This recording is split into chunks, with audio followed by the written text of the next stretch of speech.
이번에 실전 GS를 하고 나서 콜라보를 이제 새로 하는 거는 이제 새로운 문제들을 좀 더 여러분께 소개를 해드리려고 콜라보 GS를 연 거고요. 그리고 조금 논점이 살짝 겹칠 수도 있는데 대부분 이제 아예 다른 부분들도 다 커버할 수 있도록 제가 문제를 한번 구성을 하고 있습니다. 그래서 그걸 구성하는 과정에서 조금씩 겹칠 수는 있어요. 왜냐면은 문제를 구성하는 데 있어서 모든 논점이 다 다르게 내긴 사실 힘들거든요. 그래서 조금씩 겹칠 수는 있지만 기본적으로 겹치더라도 다른 형태로 좀 물어보기 때문에 여러분이 이제 실전 GS를 일단은 안 들으셨다면은 일단 이 문제를 한번 풀어보고 오시는 것을 추천드리고요.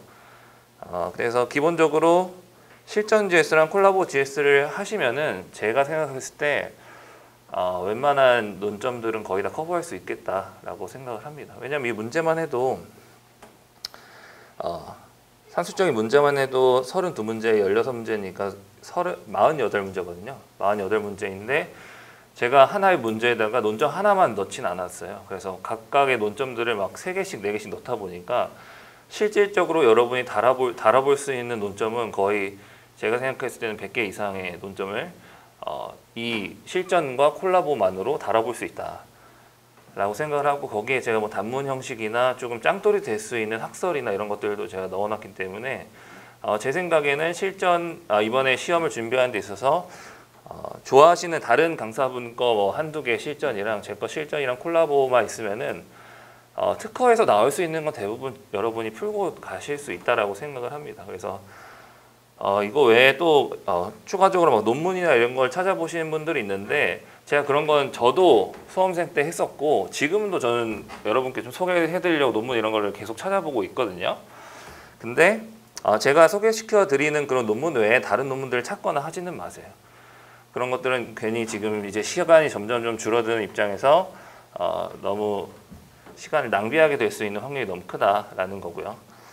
중요한 논문 같은 경우에는 저도 따로 정리해서 알려드릴 테니까 시간이 만약에 충분하다 하시면은 그런 강의까지 한번 소화를 해보시면 좋을 것 같습니다. 자, 그리고 문제 1번 일단 넘어가면, 문제 1번은 의학과 관련해서 의료기술이죠. 의료기술이랑 광의의 카테고리에 의료기술로 묶이는 3가지 카테고리가 있습니다. 첫 번째로는 의료기기가 있고요. 그 다음에 의료 방법이 있고, 그러니까 광의의 의료기술이라고 하는 게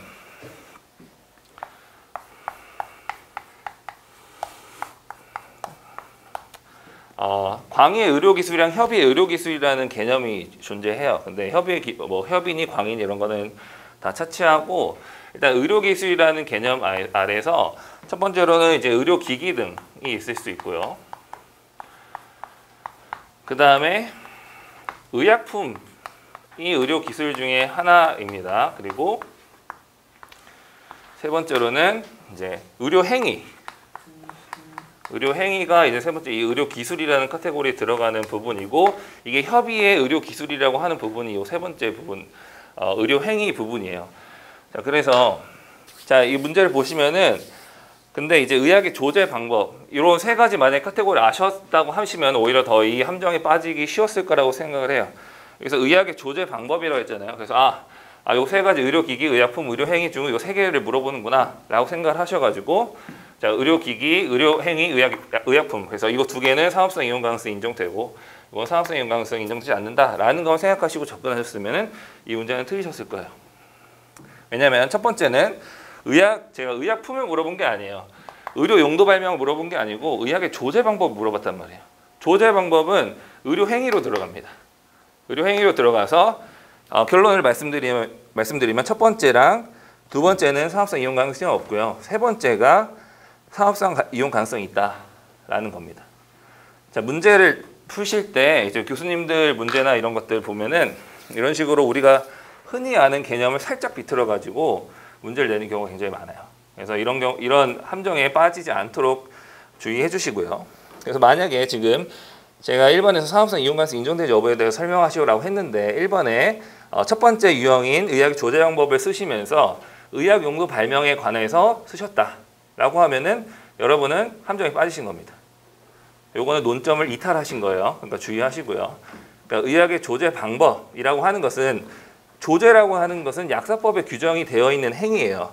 그래서 이 조제라고 하는 것은 뭐 둘 이상의 어떤 의약을 배합하는 행위, 혹은 일정의 특정 용법, 특정 용량에 따라서 특정의 그 의약품을 소분해 가지고 이제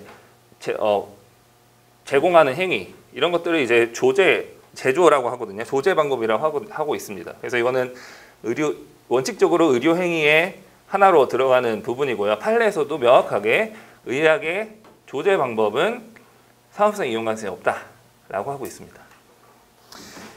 자, 그래서 첫 번째로 상업성 이용 가능성이 없는 두 개를 묶어놨어요. 그래서 의학의 조제 방법 또는 수술 방법에 대한 산업상 이용 가능성이 인정되는가?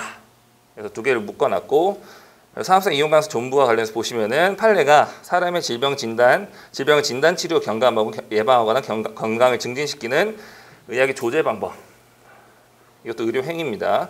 그리고 다른 판례에서 보시면은 똑같이 진단 경감 치료 처치하고 예방하거나 건강 증진하는 등의 행위를 의료 행위에 관한 발명은 산업성 이용 가능성이 없는 발명, 특허성이 없는 발명, 이런 식의 표현을 써가지고 산업성 이용 가능성이 없다라고 하고 있어요. 그래서 특허를 받을 수 없다라는 게 기본적이고요. 자, 그러면서 이 판례에서 그 밑에서 뭐라고 했냐면, 다만 동물로 한정하는 경우에는 가능하다라고 하고 있어요. 그래서 지금 문제에서 보시면은 사람이나 동물의 난치병 치료라고 되어 있는데, 이러한 의학의 조제 방법을 청구 범위에다가, 지금 이건 단순한 발명이고 청구 범위가 아니잖아요. 근데 이러한 발명을 기초로 청구 범위에다가 동물로 한정하는 경우, 인간을 제외한 동물 뭐 이런 식으로 한정해서 쓰는 경우에는 특허를 받을 수도 있다라는 거고, 자, 이런 것들은 기본적으로 물어보진 않았지만은 사안포섭 이럴 때 가능한 경우도 있다라고 써주시면 좋은 그런 문구고요. 그 다음에 의학의 조제 방법과 관련해서 조제 방법을 보고서 생각나셔야 될 게 뭐냐면 96조가 생각이 나셔야 돼요. 96조 2항에 약 2 이상의, 둘 이상의 의약을 혼합하여 제조하는 방법의 경우에는 이제 특허권에 효력이 미치지 않는다. 약사의 그런 조제 행위 등에, 혹은 조제 행위로 인한 의약 등에 특허권에 효력이 미치지 않는다라는 점이 규정이 되어 있잖아요. 자, 그렇다고 하는 건 뭐죠? 기본적으로 둘 이상의 의약을 혼합하여 제조하는 방법은 특허가 가능하다라는 거죠. 자, 조제 행위라고 하는 것이 단순히 둘 이상의 의약을 혼합하여 제조하는 것뿐만 아니라 그냥 특정 그 의사의 처방전에 따라서 의약품의 어떤 특정 특정 용량을 그냥 제조하여서 배부하는 방법도 조제 방법 중에 하나잖아요. 근데 그런 조제 방법 여러 가지 중에, 조제하는 그 방법의 카테고리 여러 가지 중에 둘 이상의 의약을 배합하여 가지고 제조하는 방법, 이거에 대해서는 특허권에 효력이 미치지 않는다고 하고 있으니까 이 부분에 대해서는 그래도 특허를 받을 수는 있다라는 것을 반대 석상할 수 있는 거죠. 네, 그래서 둘 이상의 의약을 조제하는 방법의 경우에는 가능할 수도 있다라는 점이 이제 사안포섭에 언급이 되어 있는 겁니다. 자, 그래서 보시면은 사안 보시면은 원칙적으로 판례에 따르면은 의학의 조제 방법 및 수술 방법에 대해 산업상 이용 가능성이 없는 것으로 판단이 되고요. 그래서 딱히 사안포섭할 건 없죠. 사안포섭할 건 없지만, 다만 의학 조제 방법이 둘 이상의 의학을 혼합하여 제조하는 방법인 경우 산업상 이용 가능성이 인정될 수 있다. 그리고 사람이 아니고 동물로 한정하는 경우에도 산업상 이용 가능성이 인정될 수 있다라는 정도로 채워주시면 되겠습니다. 그 다음 치료기구 및 장치의 경우에는 판례는 딱히 없어요. 판례는 딱히 없고, 그냥 치료기구와 관련된 판례들을 보시면은 다 기본적으로 그냥 산업상 이용 가능성에 대해서 다투지를 않고 있어요. 다투지를 않고 그냥 그걸 기반으로 뭐 진보성이 있냐, 뭐 무효사유 있냐, 뭐 이런 식으로 그냥 산업상 이용 가능성은 그냥 전제로 그냥 다 깔고 있거든요. 그래서 사실상 판례가 산업상 이용 가능성 인정하고 있다라고 해도 돼요. 해도 되는데 단 명문적으로 이제 나와 있는 부분은 이제 심사 기준이다 보니까 그냥 저는 심사 기준만 쓴 겁니다. 그래서 여기다가 심사 기준 및 판례라고 해도 틀린 게 아니에요. 틀린 게 아니고 그런 판례들이 다 있습니다. 치료 기구가 산업상 이용 가능성이 있음을 다 전제로 하고, 그 산업상 이용 가능성이 있는 것을 바탕으로 신규성 및 진보성 등을 다투고 있는 그런 판례들이 있으니까 심사 기준 및 판례라고 하셔도 되고 그냥 심사 기준이라고 하셔도 됩니다. 자, 그래서 의약품 자체 그리고 의료기기 자체에 대해서는 산업상 이용 가능성을 인정하고 있다. 그리고 여담으로 말씀드리면은 이거는 이제 그냥 기본 그냥 흥미로운 사실인데 치매 특허의 치매 그 MP라고 하는 그 특허 괴물 시장 있잖아요. 거기서 가장 핫한 아이템이 두 가지가 있는데 하나는 통신 표준이고 두 번째는 요 의료기기예요. 의료기기는 어떤 식이냐면 예를 들어 스테이플러 있잖아요. 스테이플러가 우리 흔히 쓰는 그런 스테이플러잖아요. 그거를 피부 스테이플러 하면은 구조는 거의 똑같은데 이 의료기기만 의료기기다. 똑같은 원리를 의료기기다라고 하면은 특허가 또 돼요. 특허가 되니까 이게 굉장히 원천 기술적인 특허들이 어떤 흔치 않게 발견이 되는 겁니다. 그냥 막 대기업에서 막 이렇게 연구를 한 게 아니고 막 개인이나 중소기업 등에서 그냥 우연히 그냥 이렇게 일상적인 쓰이는 것을 의료기기에도 쓸 수 있겠다라고 했는데 그게 특허가 되는 거예요. 그래서 그걸 바탕으로 이제 의료기기 회사들한테 소송을 거는데 일반적으로 의료기기 자체가 그 퍼센테이지라고 하죠. 그 통상 실시율이 굉장히 높아요. 다른 건 막 1%, 2% 이런데 이거는 5%에서 막 많은 거는 막 순이익의 뭐 5% 이상이 되는 경우도 있고. 그래서 의료기기도 굉장히 의료기기 특허가 세계적으로는 굉장히 핫한 특허 중에 하나다라는 거는 개인적으로 그냥 흥미로워서 저도 알고 되게 재밌었거든요. 좀 말씀을 드리고요. 자, 그래서 사안 보시면은 사람의 난치병 치료에 사용된 치료기구 사안포섭 할 건 딱히 없죠. 장치는 동물 한정 여부와 관계없이 그건 사람, 뭐 동물 이런 거 상관없이 사업상 이용 가능성이 인정된다. 그래서 결론으로서는 예외적인 경우 제외하고는 사업상 이용 가능성이 인정되지 않는데 치료 기구는 사업상 이용 가능성이 인정될 것이다. 라고 끝내주시면 되겠습니다. 자, 그리고 설문 2번이랑 3번은 쓰시면서 좀 애매하다라는 생각이 많이 드셨을 거예요. 뭐 쓰지? 이런 거. 이런 문제들이 실제로 시험 문제에서 나오는 흔한 유형 중에 하나입니다. 쓸 게 없는데 뭐 쓰지? 약간 이런 걸 이제 당황하지 않고 그냥 배점에 맞춰서 쓰시면 돼요. 배점이 안 채워지더라도 그냥 본인이 아는 그런 한도 내에서 그냥 쓰고 바로 넘어가면 되는 부분입니다. 특별히 어려운 부분은 아닌데 약간 이런 문제들이 수험생을 굉장히 당황시키는 문제들이더라고요. 저도 경험상. 그래서 한번 보시면은 첫 번째로 치매에 해당하는가? 자, 그러면은 치매에 해당하려면은 이제 이거부터 생각을 하셔야겠죠. 그럼 치매 성립 요건 이거부터 먼저 생각을 하실 텐데 그러면서 치매 성립 요건에서 뭐 이제 여러분이 뭐 유상보정 재난 뭐 이런 거 외우고 막 하셨을 텐데 뭐 그런 거를 쓰셔도 좋고요. 그 다음에 여기는 실시행위에 조금 이제 집중이 되어 있다 보니까 실시행위 위주로 쓰셔도 되는 겁니다. 저는 일단 성립 요건을 기본적으로 일반적인 그 성립 요건 간단하게 쓰면서 여기서는 실시행위에 좀 집중이 되어 있기 때문에 실시행위 위주로 썼습니다. 이러셔도 되고요. 사안포섭을 통해서 나머지 요건들은 그냥 다 쳐내면서 이제 실시에 해당하는가 요거만 본 겁니다. 자, 그래서 다른 논점은 없고 이 각각의 실시행위가 지금 3가지가 나오죠. 제조하고 사용하고 판매하는 요 3가지 실시행위에 대해서 특허권 침해에 해당하냐 이게 문제가 되는 거고요. 자, 그래서 침해 성립 요건 보시면은 문제 소재는 일단 각각에 대해서 특허권 침해인지가 문제가 된다 이거고 비해 행위가 갑의 특허권 침해에 대해 해당하는지와 관련해서 보시면은 침해 성립 요건 판단해서 간단하게 써줬고요. 자, 그 다음에 물건 발명 실시죠. 이건 치료 기구니까 물건 발명 실시 2조 3호 과목에 대해서만 써주시면 되겠습니다. 그리고 사안 보시면은 자, 실시권 등을 설정받은 사정이 없다라는 등의 그런 제반 사정들, 다른 사안들을 치매 성립을 막아주는 치매 성립을 해제 조건을 하는 치매 성립을 막아주는 그런 요건들을 다 쳐내주는 겁니다. 실시권 설정 등을 받은 적이 없고 뭐 허락을 받은 사정도 없고요. 지금 무단으로 사용하고 있는 것으로 보이고 무단으로 실시하고 있는 것으로 보입니다. 그래서 물건 발명인 치료기구 생산, 사용, 판매를 통한 양도 그러니까 3가지 생산, 사용, 양도를 하고 있죠. 그래서 2조 3호 과목에 실시행위에 해당한다. 그리고 이 부분을 좀 고민하셨을 텐데 수술로 사용하고 있다. 수술행위에 사용하고 있다. 상관없습니다. 치료기구와 관련해서는 치료기구에 대해서 이미 그냥 특허권이 설정이 되어 있기 때문에 이걸 어떻게 사용하는가에 대해서는 전혀 영향을 미치지 않아요. 그래서 이 부분 주의하시고 어떤 마지막 그 특허 제품을 가지고 있는 엔드 유저라고 하죠. 마지막 유저, 그 마지막 유저가 사용할 때 사용 행위에 따라서 뭐가 달라지는 경우는 간접 침해일 때예요. 간접 침해일 때니까 요거는 전혀 상관이 없는 부분입니다. 그래서 간접 침해에 그럼 독립설, 종속설 이거랑 헷갈리시면 안 됩니다. 자, 그래서 수시 사용하는지 여부는 침해 여부와 관련이 없다. 그러니까 B의 각 행위는 모두 갑특허권 침해에 해당한다 이고요. 그래서 이것만 써도 6점 채우죠. 6점 채워집니다. 한 페이지 정도 채워지고요. 그다음 설문 3번 보시면은 절취하여 수술 용도로 사용했다. 자, 요거는 권리 소진 여부 문제죠.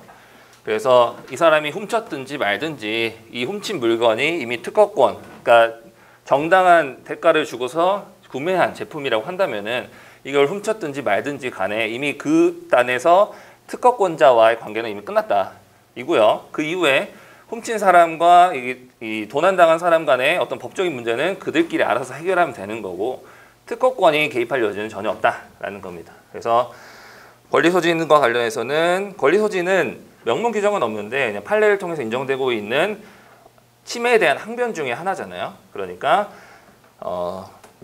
저는 이제 명문 규정은 없으나 뭐 판례를 통해서 인정되고 있다 이런 문구들은 좀 쓰는 걸 좀 좋아합니다.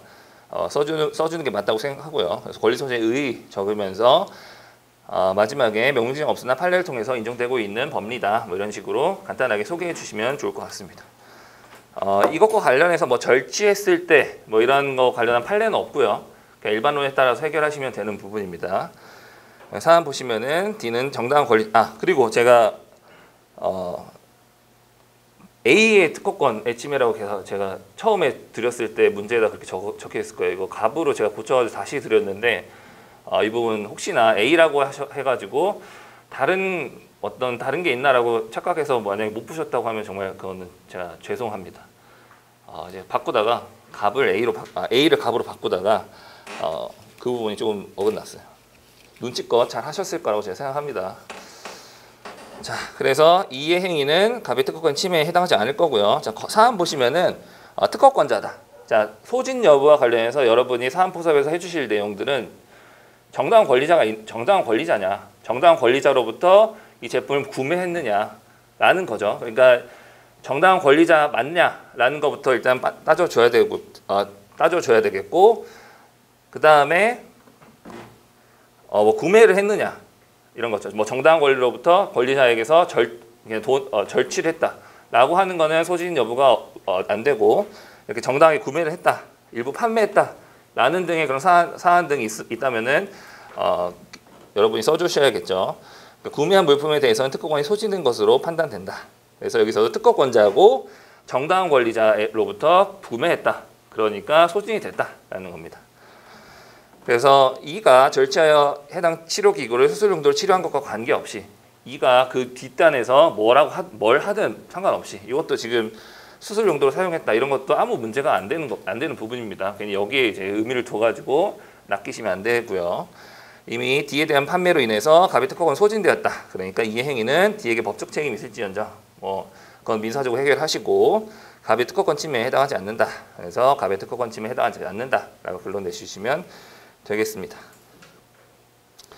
자, 그 다음에 설문 4번은 쉽죠. 쉬운 문제입니다. 근데 이런 쉬운 문제를 제대로 쓰시는 분들은 많지 않아요. 제대로 쓰시는 분들은 많지 않고 제 답안을 보시면은 어떤 구조로 가냐. 자, 일단 투여용법이랑 투여용량이 나왔다라고 하면은 여러분은 이제 신나가지고 이제 판례를 쓰실 텐데 투여용법과 투여용량이 결국엔 왜 중요하냐. 첫 번째는 투여용법과 투여용량은 구성 요소가 된다라는 거고요. 이 구성 요소로서 판단할 수 있는데 판단했을 때 이 구성 요소를 더하여 판단해 봤더니 신규성 및 진보성이 있어야 특허를 받을 수 있는 거예요. 단순히 여러분이 판례를 쓰실 때 구성 요소가 된다. 요 판례만 가지고 해결하려고 하셨으면은 중간에 뭔가 논리가 비어 있는 상태가 되는 겁니다. 구성 요소가 구성 요소로 고려되었고 신규성 및 진보성을 판단했을 때 고려했을 때 신규성의 진보성이 인정되는 그런 효과, 예측할 수 없는 효과 등이 인정됐다. 라는 등의 이제 것들을 보여줘야 되고 기본적으로 이 투여용법이랑 투여용량 등은 왜 구성 요소로서 인정이 되는 거죠? 의학 용도와 본질이 동일하다. 본질을 같이 한다라고 하는 판례 태도가 있기 때문이에요. 그러니까 즉 의학 용도랑 의학 용도 중에 하나라는 거죠. 의학 용도 중에 하나가 투여 용법 및 투여 용량이라는 거예요. 자, 그리고 의학 용도 발명에서 이제 신규성 및 진보성을 판단할 때 물질 및 의학 용도를 고려하는 거잖아요. 그래서 자, 이제 논리를 다 이어 보면은 의학 용도 발명의 신규성 및 진보성을 판단할 특허요건 판단 시에 물질 및 의학 용도를 고려하는데 투여 용법 및 투여 용량은 의학 용도의 일종이다. 그래서 투여 용법 및 투여 용량을 추가하였을 때 이 의학 용도에 있어서 신규성 및 진보성을 극복할 만한 어떤 특정한 사정이 있다고 한다면은 새로운 특허가 될 수 있다라는 겁니다. 그죠? 그러니까 논리적으로 답안을 쓰실 때 기본적으로 투여 용법 및 투여 용량이 구성 요소냐? 그 이전에는 이제 구성 요소가 뭐냐? 의학 용도 발명에서 고려할 수 있는 구성 요소가 뭐냐? 구성 요소 중에 투여 용법 및 투여 용량이 된다. 그리고 이걸 고려했을 때 어떻게 해야 진보성 등이 인정되느냐? 예측할 수 없는 현저하거나 이질적인 효과가 있어야 된다. 라는 점들을 이제 판례가 다 있잖아요. 그래서 판례들을 이제 적으시면서 마지막 사안포석까지 해주시면은 깔끔하게 문제를 풀 수 있는 거죠. 자, 그래서 문제 소재 보시면은 투여 용법 및 투여 용량 변경을 해서 뛰어난 치료 효과가 발생한 경우에 의약품이 동일한 경우에도 특허를 받을 수 있느냐라는 게 이제 문제점이고, 자, 그래서 가외 발명이 새로운 의학용도 발명으로 인정받을 수 있을지와 관련해서 일단 첫 번째 의학용도 발명의 의미 성립성에 대해서 간단하게 적어주시고, 그 다음에 구성요소로서의 의학용도가 있다. 그래서 물질 및 의학용도가 의학용도 발명의 구성요소다. 그리고 투여용법 및 투여용량이 발명의 구성요소인가? 구성요소다라는 거고요. 왜? 의학용도와 본질이 동일하다. 그래서 물건의 효능이 온전하게 발휘하도록 하는 속성을 표현함으로써 의학이라는 물건에 새로운 의미를 부여하는 구성요소가 될 수 있다. 그래서 이런 구성요소를 고려했을 때 어떤 경우에 진보성 등이 인정되는가? 예측할 수 없는 현저하거나 이질적인 효과가 있어야 된다라는 겁니다. 그래서 사안에 보시면은 이런 판례들을 싹 다 긁어가지고 사안 포석을 해주시는 겁니다. 투여용법 및 투여용량을 달리함으로써 난치병 치료 효과가 현저하게 뛰어나다는 사실이 발견되었다. 이는 예측할 수 없었던 현저한 효과로 판단되고요. 출원 당시 기준으로 판례에 따르면 구성요소가 될 수 있고, 구성요소 추가로 인해서 예측할 수 없는 현저한 효과가 발생하고요. 그러니까 마지막에 보시면은 신규성 및 진보성이 그래서 인정되는 것으로 판단된다라는 것까지 적어주셔야지 이제 특허를 받을 수 있다라는 것을 명확하게 보여주는 거겠죠. 그래서 특허 제품의 액수와 별개로 특허를 받을 수 있을 것을 판단된다. 자, 이런 문제들은 모두가 다 이 판례 쓰신단 말이에요. 그래서 이 판례를 쓸 때 희한하게 여기서 점수 차이가 정확하게 갈려요. 다른 문제들은 다들 뭐 제대로 못 쓰거나 이런 문제들은 점수 차이가 사실 별로 안 납니다. 왜냐면 다 못 쓰기 때문에, 다 딴소리 하고 있기 때문에 사실 별로 차이가 안 나요. 근데 이런 문제들은 오히려 다들 아는 문제이기 때문에 명확하게 쓰냐 안 쓰냐에 따라서 최대 1점, 2점씩 갈릴 수가 있어요. 그래서 이렇게 쉬운 문제들을 오히려 더 잘 잡고 가야 된다, 지금 시점에서. 그래서 만약에 논점이 나왔다라고 하면은 어떻게 좀 더 논리적으로 더 빈틈이 없이 쓸까라는 걸 좀 고민하시면 좋을 것 같아요.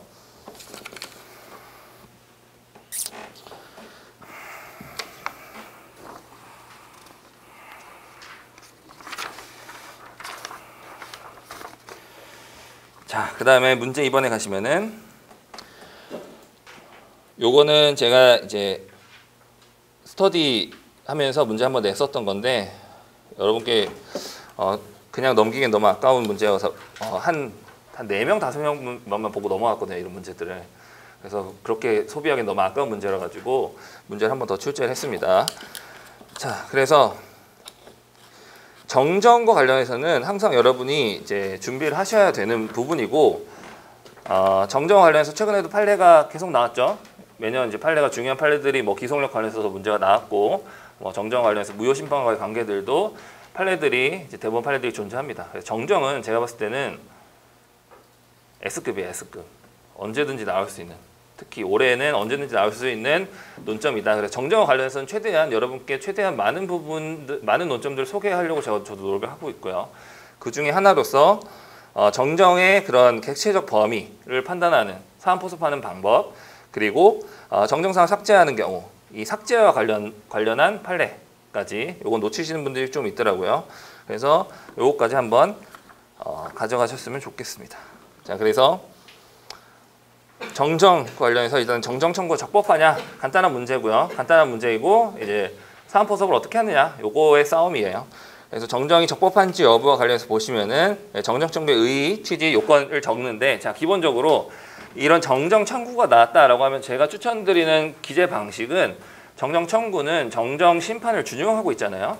그래서 그 준용 규정에 대해서 적고 넘어가시면은 제일 깔끔합니다. 그래서 저는 문제 소재 부분에서 이렇게 준용하는 부분도 있다라고 하면은 준용한다.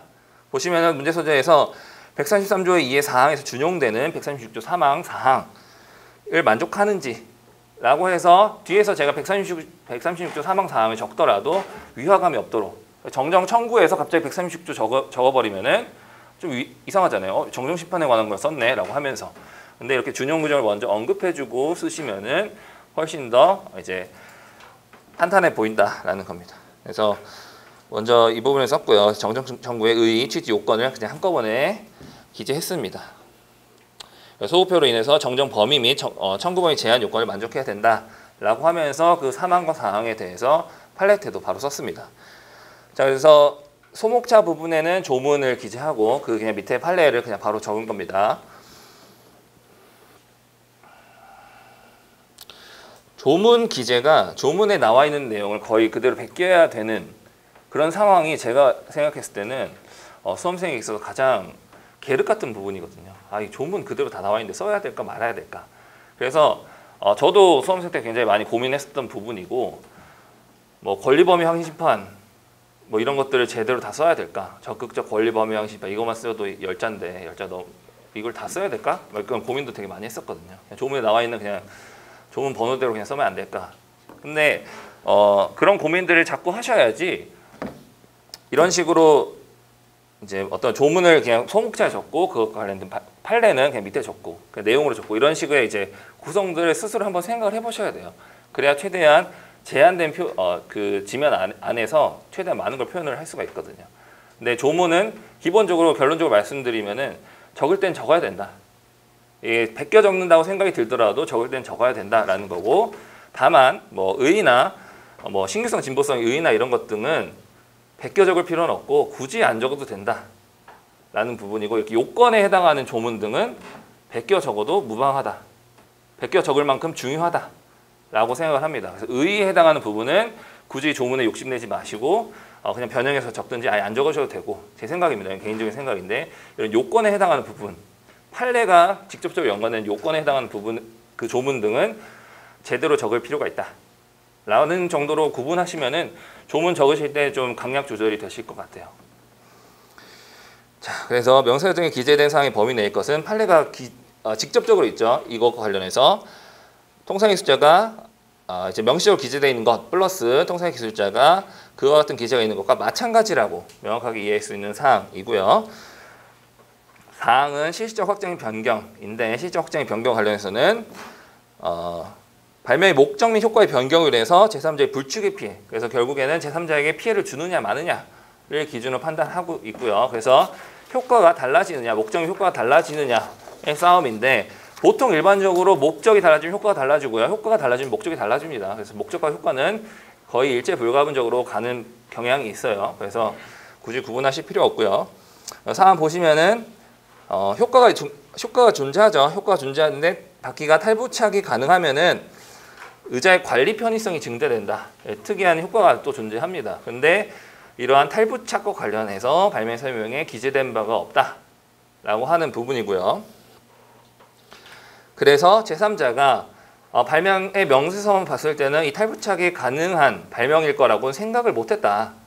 그러니까 이 효과가 추가가 됨으로 인해서 불축의 피해가 발생을 하겠다라는 부분이고 이건 사항이고 사항과 관련해서는 첫 번째 명시적으로 기재가 되어 있지도 않았고 명시적으로 기재되어 있는 것과 마찬가지로 볼 수 있냐? 마찬가지라고도 볼 수 없다. 왜? 효과가 발생했으니까. 효과가 발생한 부분이니까 마찬가지라고도 볼 수 없다. 라는 것 등을 이제 사안 포섭을 하는 거죠. 자, 그래서 사안 보시면은 탈부착 가능한 바퀴를 포함한다라고 정정했는데 일단 1900 감축에 해당해서 요건 만족한다. 그리고 답변서 제출 기간 내에 정정했으니까 시기적 요건도 만족한다. 다만 탈부착 가능한 바퀴는 발명 설명에 기재되어 있지 않고 탈착인의 효과로 인해서 통상의 숫자가 바퀴의 기재만으로 인해서 그 탈부착을 알 수는 없죠. 그러니까 명확하게 이해할 수 있다고 볼 수 없다. 그리고 관리 편의성이 증대되는 등의 발매 목적 및 효과에 있어도 변경이 있다. 그래서 첫 번째, 두 번째 줄은 사망을 언급한 사망에 대한 사항 포섭을 한 거고, 그 다음에 또한 이하는 사항에 대해서 이제 사항 포섭을 한 겁니다. 그래서 다만 이하 있잖아요. 세 번째 줄 다만 이하, 다만부터 볼 수 없다. 여기까지는 사망에 대한 사항 포섭이고, 또한부터 실제로 변경한 것에 해당한다. 그런 사항의 사항 포섭입니다. 따라서 판례에 따르면은 36조 사망 및 사항 위반으로서 부정법하다라는 거고요. 자, 정정사항 삭제할 수 있느냐? 삭제하는 경우 타당한가?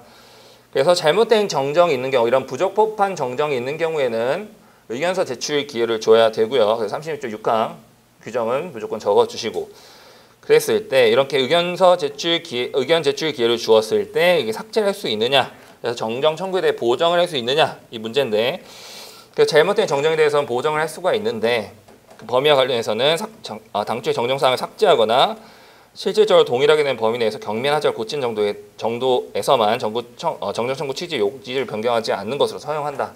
그래서 삭제하는 것은 가능하다라고 하는 것이 판례의 태도입니다. 그래서 삭제는 가능하겠다. 그래서 정정사항을 삭제하고 그대로 그 탈부착 가능하다라는 기재를 빼고서 그냥 삭제를 해가지고 정정할 수도 있겠습니다. 그래서 그 하자를 치유할 수 있다. 자, 설문 2번은 정정이 부적법하니까 이제 무효다. 그래서 정정 전 청구항으로 진보성을 판단해야 된다. 자, 이건 판례를 아느냐 모르느냐 싸움이에요, 이거는. 그래서 정정이 부적법하더라도 당연 무효라고 볼 수 없다라는 판례 알고 계셨으면은 그냥 쉽게 푸셨을 문제입니다. 자, 그래서 정정 무효 심판과 관련해서 137조 일단 기재해 주시고, 자, 이런 경우에는 조문을 뭘 적고 판례를 뭘 적고 이제 결론 어떻게 될까? 요런 거에 좀 집중해 주시면 되겠고요. 만약에 판례를 모르셨다면은 이번 기회 아시고 다음부터는 쓰시면 됩니다. 자, 그래서 실질적으로 변경한 내용으로 정정된 것이라고 하더라도, 실질적 변경이 있다고 하더라도 일단은 정정이 됐으면은 정정 무효 심판이 있으니까 무효 심판에서 다투라 이겁니다. 무효 심판에 다투고 괜히 다른 데 와가지고 정정이 무효임을 전제로 해가지고 판단하지 말아라 라는 부분이고요. 자, 그래서 당연 무효라고 할 수 없다. 그래서 한번 보시면은 부적법한 것으로 인정이 되지만 결국에는 정정이 됐으니까 정정 무효 심판해라. 정정이 부적법하면은 인 겁니다. 그래서 무효 심판으로만 다툴 수 있을 뿐 병의 주장은 부당하다 이고요. 자, 그 다음에 이 병의 지위라고 했는데, 이런 법적 지위와 관련한 어떤 사람에 대한 지위를 물어볼 때도 있고요. 어떤 선행 문헌에 대한 지위를 물어볼 때도 있습니다. 자, 그럼 사람에 대한 지위를 물어봤다, 법적 지위를 물어봤다 하면은 해당 관련한 어떤 법적 조치를 취할 수 있는, 어떤 조치를 취할 수 있는가라는 거거든요. 법적 지위. 법적 지위라고 하는 것은 그 사람의 법적 지위는 그 사람이 어떤 법적 지위를 취할 수 있는가를 물어본 거예요. 그래서 병이 할 수 있는 행위에 대해서 이 지금 상황에서 할 수 있는 행위에 대해서 그냥 쓰시면 되는 부분입니다. 그래서 첫 번째로 참가를 할 수가 있고요. 두 번째로는 정정을 하고 있으니까 정정에 대해서 이런 통상실시권자에 있어서는 통상실시권자의 동의를 받아야 되니까 동의권이라는 표현을 썼고요. 자, 두 번째는, 그리고 마지막으로는 통상실시료를 과연 반환해야 되는가? 지금 무효 심판이 있으니까 이런 것도 생각을 해보실 수가 있겠습니다. 그래서 첫 번째로 무효 심판 청구에 대한 병의 지위가 있었고요. 그 다음에 두 번째로는 정정 청구에 대한 병의 지위가 있습니다. 자, 그리고 무효 심판 청구에 대해서 지금 참가를 할 수가 있다고 했는데, 참가는 둘 다 할 수 있어요. 지금 통상실시권자는 갑한테도 할 수 있고 을한테도 할 수 있어요. 왜?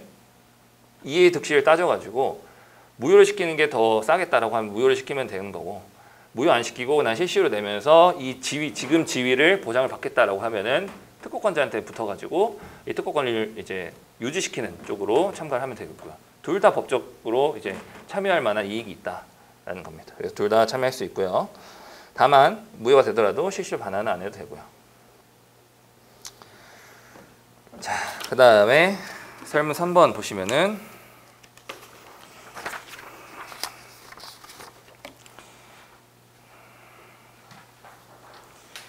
자, 이것도 이제 제가 그 스터디 문제로 한번 냈었던 부분인데 이거 다 틀리셔가지고 그때 푸셨던 한 5분 정도 분이 다 틀리셔가지고 제가 이건 설명을 한번 드리는 게 좋겠다라고 생각을 했습니다. 자, 첫 번째로 청구항 1항이랑 2항이 있어요. 그래서 화합물 A가 있고 간단하게 말하면 청구항 1항은 화합물 A고 청구항 2항은 용도를 포함한 화합물 A예요. 그래서 의학 용도 발명이라고 할 수 있는 거는 청구항 2항입니다. 왜? 용도 및 물질이 있으니까. 뒤에 뭐 예방용 제약제제, 뭐 용매화물 이런 것들은 무시하셔도 됩니다. 무시하셔도 되는 부분이고. 자, 그래서 연장을 했는데 연장을 지금 품목 허가를 받아가지고 품목 허가 받은 부분이 첫 번째로는 탈모증 질환 치료가 있고 양성 전립선 비대증 치료가 있는데 지금 허가를 받은 부분은 양성 전립선 비대증 치료인 거죠. 자, 그래서 첫 번째는 그냥 단문이니까 넘어가겠습니다. 넘어가는데 좀 연장 대상이랑 허용 범위를 좀 구분을 시켜 드리자면은 연장 대상이라고 하는 거는 그래서 이 허가 등이나 뭐 등록 지연 등의 어떤 등록 지연에 되는 대상을 물어보는 거잖아요. 대상이 된다는 거는 특정 요건을 갖춘 특허 출원에 대해서 이 존속 기간을 연장해 주는 거잖아요. 그래 그 특정 요건이 뭐냐라고 물어보는 것이 연장 대상인 거고요. 허용 범위는 기간이에요. 기간을 허용해 주는 거잖아요. 기간이 얼마까지 연장할 수가 있느냐라는 걸 물어보는 것이 허용 범위니까 그걸 좀 구분해서 쓰시면 좋을 것 같습니다. 구분이 잘 안 되더라고요. 자, 그래서 연장 대상은 이 연장할 수 있는 특허 출원의 요건이 뭐냐를 물어본 거고 허용 범위는 그 기간이 어느 정도까지 할 수 있느냐라는 거고. 자, 그래서 허가 등에 있어서는 연장 대상에서 시행령 7조를 적어주시면 좋습니다. 시행령 7조 체크해 주시고요. 간단한 부분이지만. 자, 그래서 설문 2번으로 넘어오시면은 설문 1번은 잘 정리하시고요. 설문 2번은 자, 소극적 권리 범위 확인 심판을 구했는데 제1항 및 제2항의 권리 범위에 속하지 않는다라고 해서 자, 여기서 하나 짚고 넘어갈 부분이 복수의 확인 대상 발명 관련 논의를 썼다? 아닙니다. 복수의 확인 대상 발명, 여기 확인 대상 발명 하나예요. 확인 대상 발명 하나로 해서 특허 발명의 청구항 여러 개를 청구하는 것은 지극히 일반적인 권리 범위 확인 심판입니다. 그래서 만약에 그게 생각이 나셨다면은 아니다라는 거고 이거 그냥 체크하고 넘어가는 부분이고 자, 그 다음에 지금 1항 및 2항에 대해서 둘 다 소극적 권리범 1항을 기반으로 소극적 권리범위 확인 심판을 구했으니까 자, 여기서 1항을 판단 안 했다라고 하면은 이것도 논점 1 누락하신 겁니다. 1항에 대해서는 1항, 2항 둘 다 물어봤으니까 2항만 판단하시고 하시면 안 됩니다. 그래서 1항도 판단을 하셨어야 된다라는 체크 포인트 말씀드리고요. 자, 그 다음에 연장이 되었다라고 하면은 연장이 됐다? 그러면 연장 기간인지 이 실시가 연장 기간인지 먼저 체크하셔야 돼요. 그래서 이 실시한 기간이 연장된 효력이 발생하는 기간인가를 보시고 만약에 그 기간이다 라고 하면은 95조를 먼저 적으셔야 됩니다. 자, 그래서 효력, 이 권리 범위는 제가 연장된 기간이다 하면 바로 95조에 의해서 정의가 되는 거예요. 그래서 95조 먼저 적어 주시고 자, 그 다음에 여기서는 굳이 판례 안 적으셔도 됩니다. 조문만으로 해결할 수 있는 부분이잖아요. 왜? 지금 용도가 뚜렷하게 다 나와 있고 뭐 특정 용도를 어떻게 변형해서 쓰지 않았잖아요. 변형해서 쓰거나 뭐 염을 변경하거나 이 부분을 용도를 뭐 다르게 쓰거나 이런 부분이 전혀 없습니다. 판례가 적용될 수 있는 부분이 없어요. 그냥 조문만으로 그냥 깔끔하게 해결할 수 있는 부분입니다. 그러니까 굳이 그냥 조문만 적어주시고 바로 사안포서 해주시면 되는 부분이고 자, 그리고 마지막으로 자, 연장이 됐다. 그러면은 지금 2항에 있어서 2항의 양성 전립선 비대증 치료에 대해서 연장이 된 거잖아요. 자, 그러면은 연장이 됐다라고 하는 거는 이 2항만 연장이 된 게 아니고 1항이랑 2항이 둘 다 특허권 전체가 연장이 되는데 권리 범위가 2항의 양성 전립선 비대증에만 미치는 겁니다. 다른 거는 그냥 권리 범위가 없는 거예요. 연장은 되지만 권리 범위가 있는 것과 연장이 되지 않는 것은 굉장한 차이가 있습니다.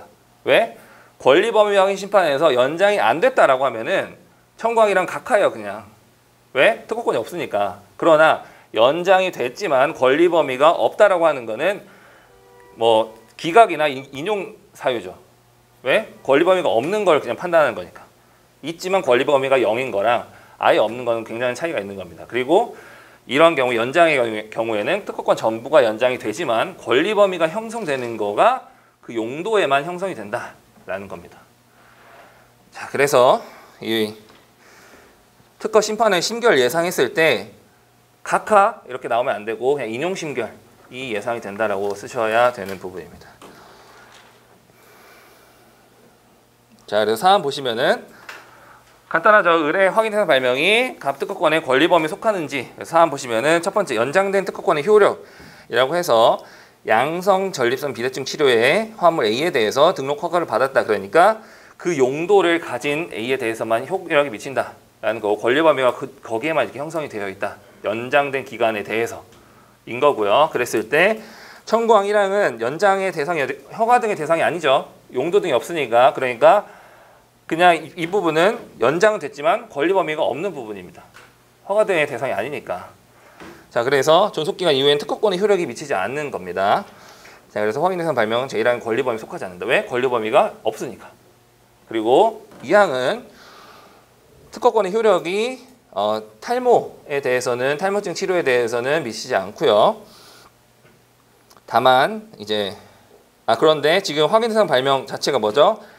남성형 탈모의 치료제인 거잖아요. 탈모 치료제 용도에 대해서 지금 권리 범위 항시판, 소극적 권리 범위 항시판 구한 건데 거기에 대해서는 권리 범위가 미치지 않죠. 그러니까 이것도 인용 심결 나오겠습니다. 그래서 1항, 2항 둘 다 인용 심결 나올 것 같습니다. 자, 그다음 설문 3번 보시면은 자, 여기서는 이제 연변경과 관련한 판례를 쓰시면서 이제 과연 그 효과가 그 효력이 미치는 연장된 효력이 미치는가라는 부분인데, 자, 여기서 체크 포인트 라벨론 아닙니다. 라벨론이 적용되는 사안이 아니에요. 이런 케이스가. 자, 라벨론을 생각해 보시면 라벨론이 뭐죠? 라벨론이라고 하는 거는 자, A라는 물질에 있어서 갑이 A라는 물질이 기존에 팔고 있었던 물질이에요. 그래서 갑도 팔고 있고 을도 팔고 있어요. 이 A를 기존에 뭐 복제품이든 뭐든 팔고 있었는데 갑이 A에 대해서 어떤 특정 용도를 발견한 거예요. 새로운 용도를 발견했어요. 그래서 이 A를 기반으로 A 플러스의 어떤 의학 용도 발명을 개발한 겁니다. 그래서 특정 용도, 이 용도와 다른 어떤 용도를 가진 의학을 다시 만들어낸 거예요. 동일한 물질이지만. 이게 의약용 발명이잖아요. 그죠? 자, 그랬을 때 얘는 계속 팔고 있다가 얘가 이제 X 효과가 있다가 X랑 Y까지 효과가 있다. 얘는 X 효과랑 팔고 있다가 X랑 Y 효과까지 있다라는 걸 알게 된 거죠. 얘가 특허를 받았으니까. 자, 그러니까 얘는 을은 지금 A를 계속 팔고 있는 사람이었는데 이거를 여기다 포장 용기에다가 원래는 X 효과만 있습니다 라고 썼다가 Y라는 효과도 있습니다. 이거 보고서, 이 특허 받은 거 보고서 라고 하는 게 라벨론이에요.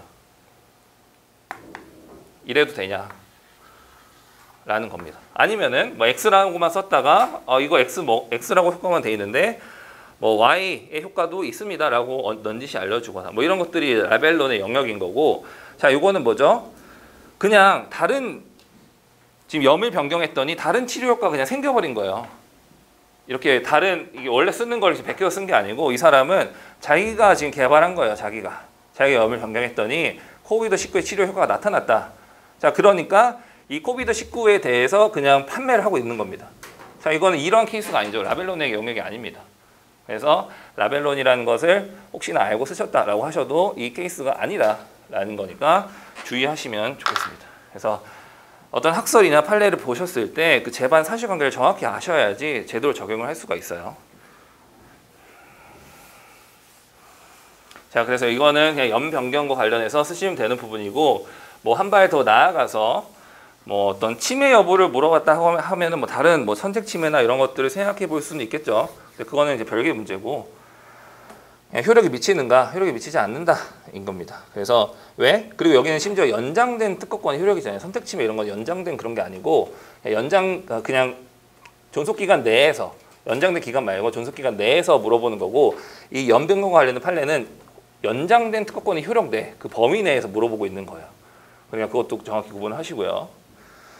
그래서 연장됐냐, 연장된 기간 내에 실시했느냐 아니냐, 이 문제가 굉장히 이 하나의 사실관계로 인해서 굉장히 많은 게 달라질 수 있다. 그래서 항상 연장이 나오고 어떤 실시가 나왔다면 그 실시 기간을 정확히 보시고 판단하셔야 돼요. 왜냐하면 이제 제가 낚시로 그냥 연장된 다 해놓고 그냥 효력 범위 내에 그 실시를 그냥 물어볼 수도 있어요. 혹은 효력 범위 내 실시랑 같이 물어볼 수도 있고요. 이걸 잘 구분하셔서 판단하시면 좋겠습니다. 자, 그래서 설문 3번은 연변경 관련해서 첫 번째 95조 연장되는 효과 기재해 주시면서 그 용도에 관해서만 용도에 대해서만 효력이 미치고요. 그 외에 특허 발행 실시 외의 행위에는 미치지 아니한다. 그 다음에 존속기간 연장된 경우 연장된 특허권에 있어서 그 효력 범위인데 염을 좀 변경했다라고 하는 그런 판례인 거고, 그 효력 기간 내에 연변경의 실시에 대해서 특허권의 효력이 연장된 특허권의 효력이 미치느냐라는 판례인 거고요. 자, 그래서 치료 효과 및 용도가 동일한지 여부를 중심으로 판단하고 하면서 허용 가능한 염 등에서 차이가 있더라도 쉽게 실시할 수 있는 선택이고요. 쉽게 이를 선택할 수 있는 정도에 불과하고 치료 효과나 용도가 실제로 동일하다면은 존속기간 연장된 특허권 효력이 침해 제품에 미치는 것을 보아야 한다. 이고 실제 사례에서는 동일한 부분이었죠. 그래서 염 변경에 의해서 이런 효력이 달라지지 않았다.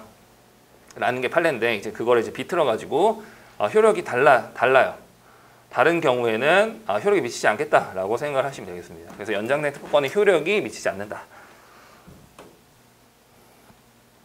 자, 사안 보시면은 그래서 항상 이 실시 기간이 언제인가 이런 걸 적었어요. 보시면은 2015년 3월 13일 이후 2016년 1월 21일 이전의 실시는 연장된 기간 내의 실시다. 그러니까 95조 적용하겠다라는 거고, 그 95조 하에서 이 염 변경과 관련한 판례를 적용하겠다라는 거고요. 자, 그래서 약학적으로 허용 가능한 염의 변경이 있었으나 코비드-19의 치료 효과는 양성 전립선 비대증의 치료가 실질적으로 동일하다 볼 수 없죠. 그래서 판례에 따르면 연장된 특허권 효력이 미치지 않는다. 이고 그래서 효력이 미치지 않는다라고 보시면 되겠습니다.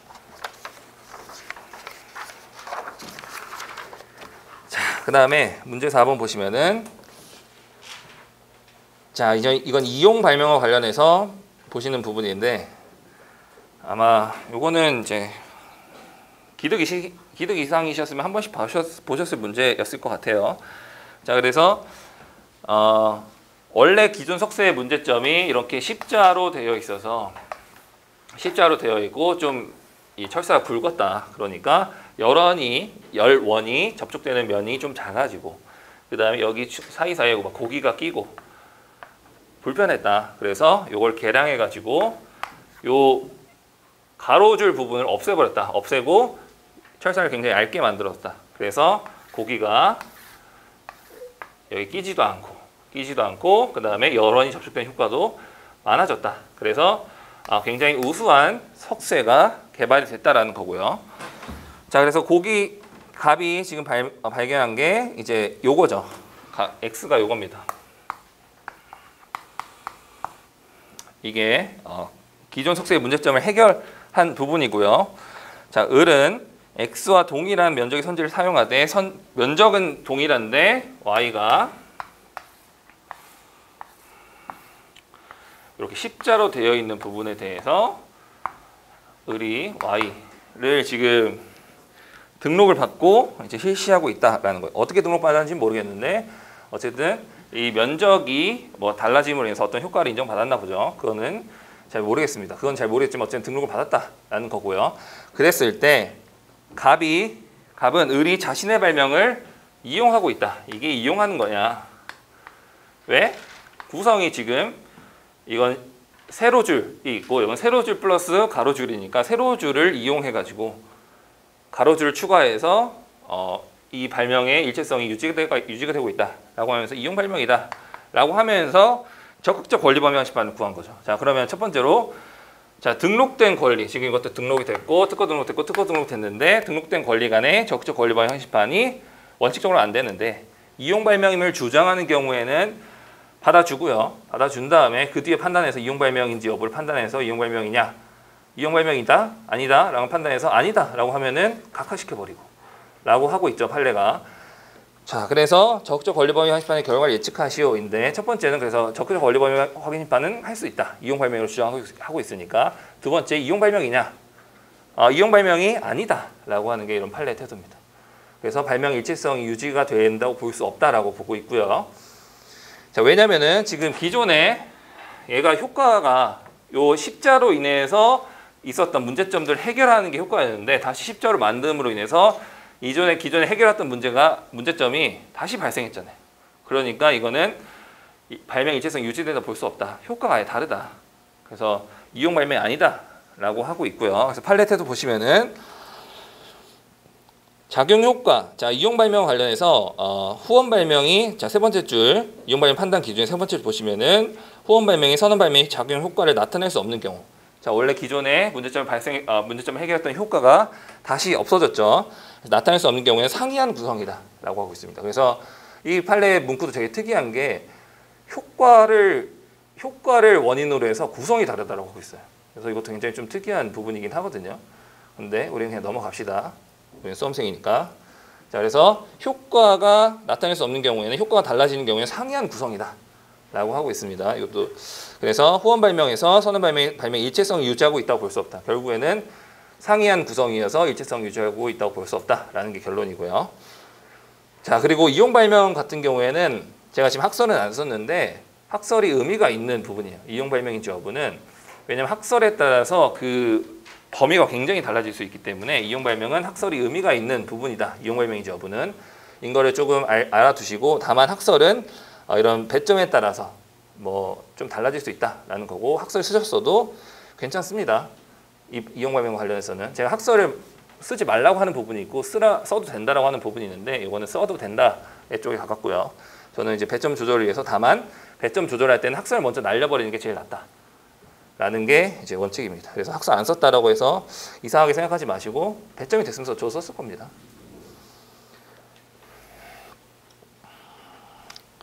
자, 그래서 먼저 이용 발명이 아니다라는 걸 먼저 논리적으로 제가 이 순서를 이용 발명인지를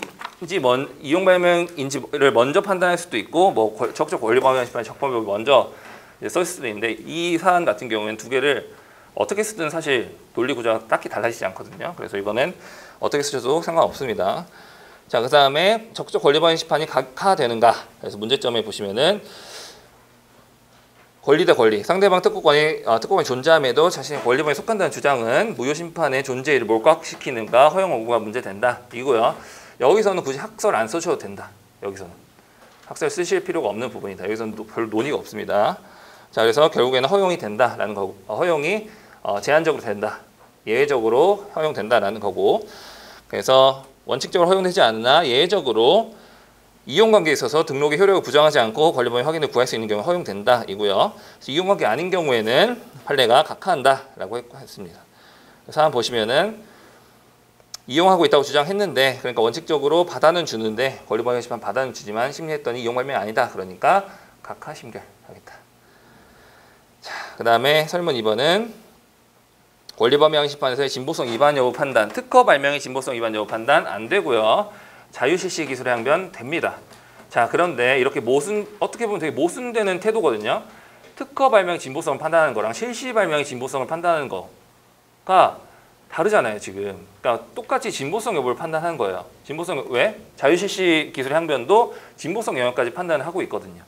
그래서 굉장히 비판이 많다.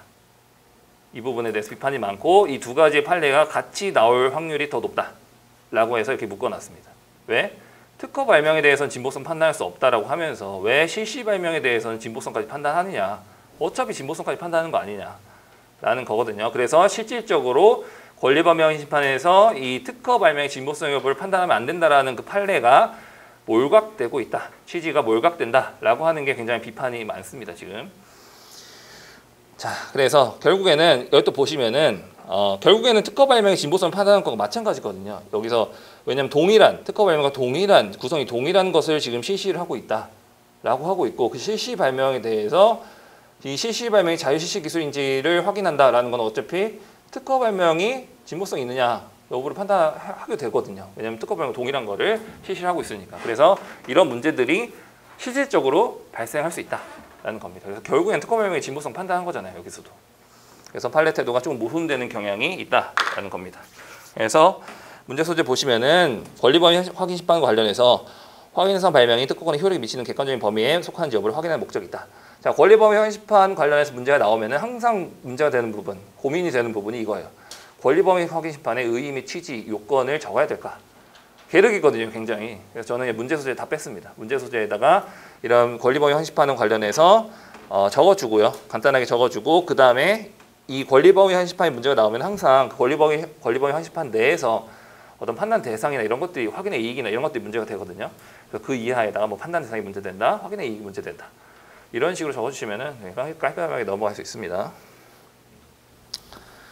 자, 그 다음에 진보성 위반 주장이 타당한가? 그래서 특허 결정의 공정력이고요. 특허권의 공정력 아닙니다. 특허 결정의 공정력이고. 자, 그 다음에 심결이 확정되지 않는 한 다른 절차에서 그 특허가 무효임을 전제로 판단할 수 없다. 진보성 위반 여부를 심의할 수 있는가? 없다. 판례가. 이거 길게 쓰려면 굉장히 길게 쓸 수 있습니다. 그래서 길게 쓰는 것까지 여러분 준비를 해놓으시는 게 좋아요. 이거는 판례 원문 보시면서 그 논리들을 이거는 체크를 해두시는 게 좋습니다. 자, 그래서 사안 보시면은 진보성 인정되는 변론을 하고 무효임을 전제로 진보성 여부를 판단할 수는 없다. 특허권, 특허 발명의 진보성은 판단할 수 없고요. 그래서 그런 주장 타당하지 않고 그다음 자유기술 항변 관련해서 이거는 지금 특허 발명과 동일한 구성이라고 하고 있으니까 문헌 침해에 해당하는 경우잖아요. 그래서 문헌 침해에 해당하는 경우 자유실시 기술 항변을 할 수 있다. 그래서 이 판례랑 엮여버리니까 이제 실질적으로 특허 발명에 대한 진보성을 판단하게 돼버리는 겁니다. 그래서 문헌 침해에 해당하는 경우에는 뭐 본질, 기능, 대비, 대상 등에 비추어 볼 때 일반적으로 적용된다. 그래서 그대로 적용된다. 사안 보시면은 의뢰 실시 발명 Z가 X랑 구성이 동일하고요. 판례에 따르면 권리범위 확신판에서 확인서 발명 Z가 문헌 침해에 해당하더라도 자유실시 기술을 항변할 수 있는데 지금 X가 진보성 인정된다라는 사실관계가 분명하잖아요. 진보성 인정되니까 그러면은 X랑 동일한 그 실시 발명 역시 공직기술 등과 비교해 봤을 때 진보성 인정된다. 진보성 인정되면 자유실시 기술이 아니죠. 아니니까 자유실시 기술이 항변할 수 없다. 라는 논리로 갈 수 있는 겁니다. 자, 그래서 결론으로서는 Z는 자유기술도 아니다. 그래서 의뢰 항변이 모두 받아들여질 수 없다인 겁니다. 자, 그래서 오늘 문제는 여기까지 하도록 하고요. 자, 여러분이 지금 4분이시잖아요. 그래서 일단은 실전은 제가 이제 다 못하는데 콜라보는 제가 다 채점을 할 거예요. 채점을 할 건데 아무래도 소수 강의일 때 제가 좋았던 게 뭐냐면 여러분 한 분씩 이제 상담하면서 같이 채점하면서 이제 같이 얘기하는 게 굉장히 저는 개인적으로 좋았고 후기 들어보면 그게 굉장히 좋았다고 하더라고요. 그래서 혹시 원하시면은 지금 딱 4분이시니까 1회씩 오늘부터 해가지고 한 분씩 오늘 채점한 거 채점 같이 보시면서 제가 점수 어떻게 드리는지 어떤 거 위주로 보는지 같이 이제 얘기하면서 하면 좋을 것 같습니다. 그래서 오늘 하실 분 네, 채점 같이 하시면서 이제 상담이나 같이 한 2-30분 정도 하시고, 네, 그럼 다음 주 네, 하시고, 다다음 주 하시고, 마지막 주 4회차, 7회차 같이 하시면 될 것 같습니다. 네, 그래서 오늘 고생 많으셨고요. 내일 또 이슬기 변리사 상표 강의 잘 들으시고 다음 주에 특허 또 뵙도록 하겠습니다. 네, 감사합니다.